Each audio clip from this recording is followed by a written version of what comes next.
Assalamualaikum warahmatullahi wabarakatuh. Bismillahirrahmanirrahim. Alhamdulillahirabbil alamin. Hamdan yuafi ni'amahu wa yukafi majidah. Asyhadu an la ilaha illallah wahdahu la syarikalah wa asyhadu anna Muhammadan abduhu wa rasuluh wa la nabiyya ba'dah. Allahumma sholli ala sayyidina Muhammad wa ala ali sayyidina Muhammad wa salim wa barik alaihi. Amma ba'du. Dengan channel Tukang Kebon dan Kucing yang setia di sini, alhamdulillah wa syukrulillah kita bisa berjumpa kembali. Dan kali ini kita akan melanjutkan bahasan mengenai sukma budak angon atau satrio piningit, yaitu tentang saat masa kemunculan semakin dekat, maka cahaya kebenaran sukmanya semakin kerap terlihat. Di konten yang sebelumnya saya membahas tentang sukma budak angon atau satrio piningit berupa sukmanya dan ruhnya yang menitis, merasuk turun sepenuhnya kepada makhluk hidup yang didatanginya, baik berupa hewan maupun berupa manusia, di mana dari kedua jenis makhluk hidup tersebut, hewan dan manusia tadi, kedudukannya adalah kedudukan yang sangat istimewa. Di satu sisi berhubungan dengan kebebasan mutlaknya, kebebasan tanpa batas untuk melakukan apapun sesuka hatinya, dan di sisi lain kedudukannya sebagai raja-raja manusia. Maka dari waktu ke waktu, masa ke masa, sejarah terus bergulir sesuai dengan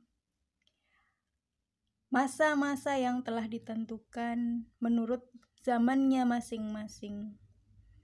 Seperti yang kita ketahui dari beliau Prabu Jayabaya tentang salah satu masa tersebut, yaitu masa pergantian zaman ketika akan munculnya budak angon atau satrio piningit dengan masa kemunculannya yang dikenal sebagai masa zaman kala bendu menjadi zaman kala suba.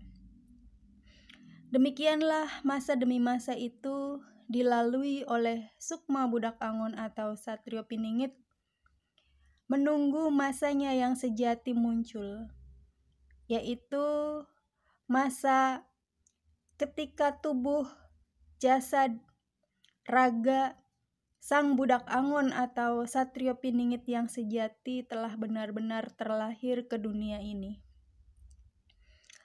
Dikarenakan sosok budak angon atau satrio piningit adalah sosok yang sudah ditentukan akan terlahir di negara yang disebut sebagai negara Indonesia, di sebuah pulau yang dikenal sebagai Pulau Jawa, dan di antara lautan yang dikenal sebagai Segara Kaler atau Laut Utara. Apabila sebelum-sebelumnya sukmanya yang turun langsung, maka karena bangsa Indonesia kemudian merdeka dan menobatkan dirinya sebagai negara yang bukan berbentuk kerajaan, melainkan negara yang berbentuk republik, artinya sebagai kepala negara di negara tersebut bukanlah seorang raja. Dan raja ini dikenal, disebut di dalam Uga Wangsit Siliwangi sebagai Raja Panyelang, karena bukan dari keturunan raja-raja dan bukan dengan menggunakan tata cara kerajaan.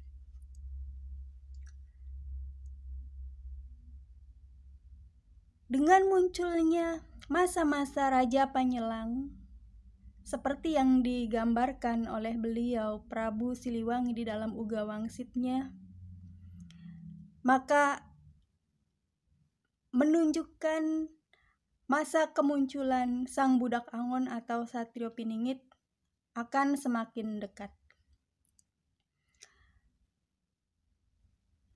Zaman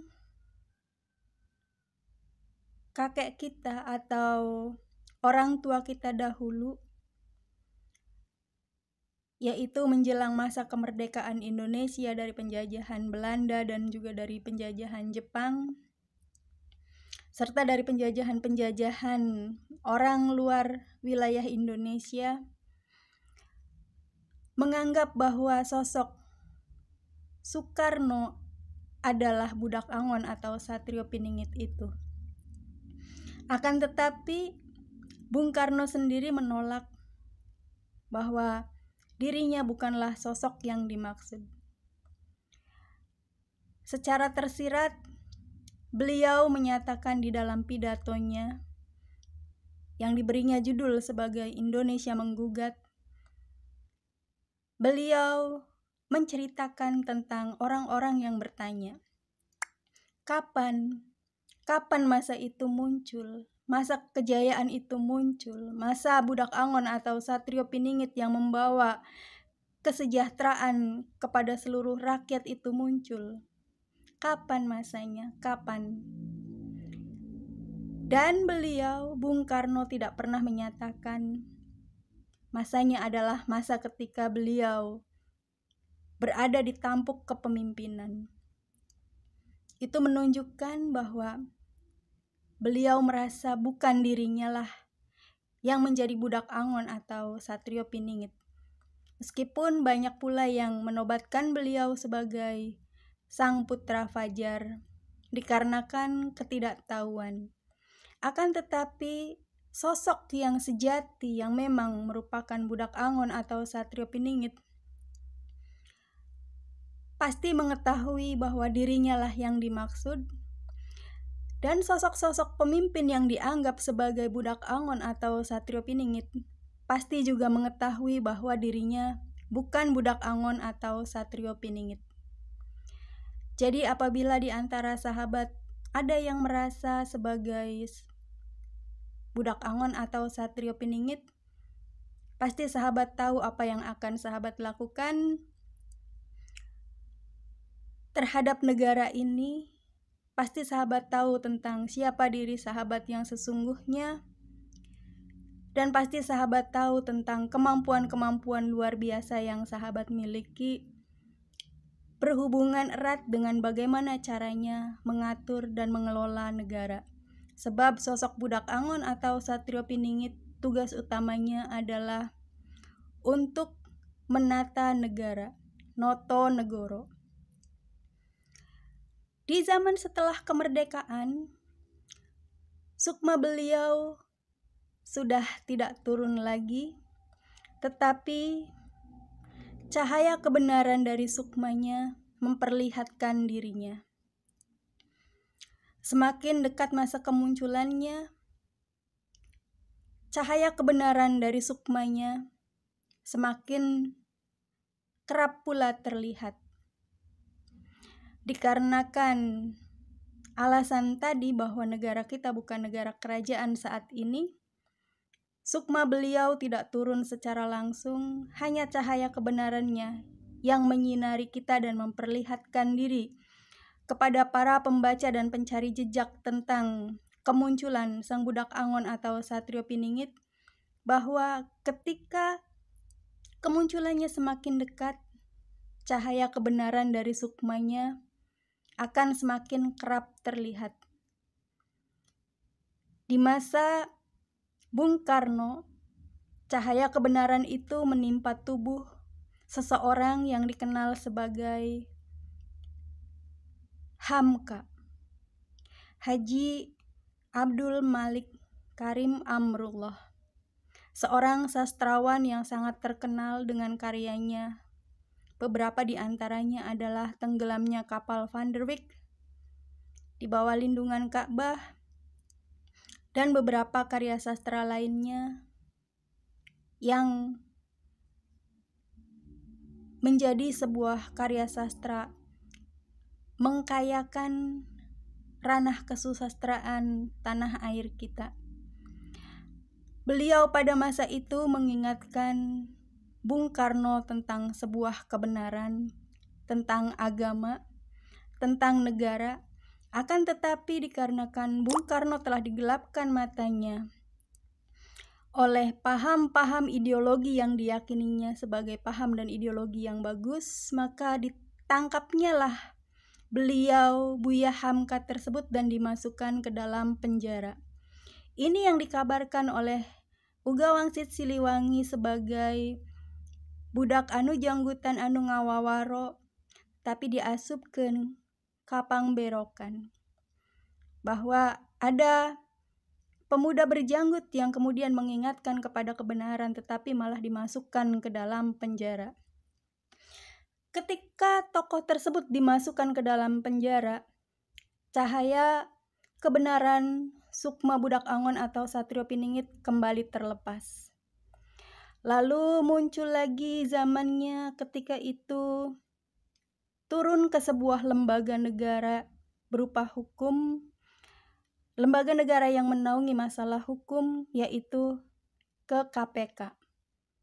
Dan pada masa itu KPK diobrak-abrik dari zaman Antasari Azhar sampai dengan zaman Novel Baswedan. KPK diobrak-abrik, dirusak, dan cahaya kebenaran Sukma Budak Angon atau Satrio Piningit kembali terlepas. Lalu turun lagi kepada sosok yang dikenal sebagai Abu Bakar Ba'asyir. Beliau mengingatkan sesuatu, beliau ditangkap, difitnah, dimasukkan pula ke dalam penjara.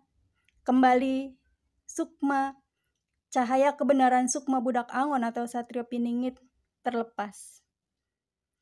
Lalu yang terakhir adalah turun lagi cahaya kebenaran Sukma Sang Budak Angon atau Satrio Piningit kepada beliau Habib Rizik. Beliau juga mengingatkan tentang kebenaran, tentang agama, tetapi beliau difitnah, didiskreditkan, ditangkap, dan dimasukkan ke dalam penjara. Dan cahaya kebenaran Sukma Budak Angon atau Satrio Piningit kembali terlepas.